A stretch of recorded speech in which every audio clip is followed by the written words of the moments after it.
Alam mo ba kung bakit lagi kang inaantok at masakit ang ulo kahit natulog ka ng maayos sa aircon room mo? Hindi ito stress, hindi ito pagod. Ang problema ay ang hangin mismo sa loob ng iyong kwarto. Kapag sinisikap mong i-seal ang lahat ng butas at puwang para mas malamig ang kwarto, tama ka sa kuryente.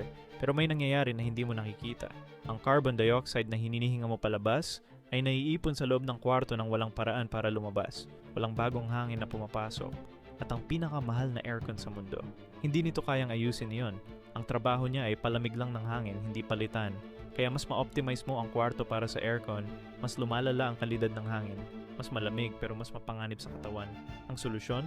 Buksan ang pinto o bintana ng 10 hanggang 15 minuto bago matulog para mapalitan ang hangin. Simple lang pero malaking pagbabago.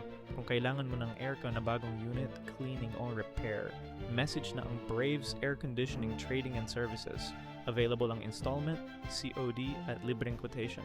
PM na.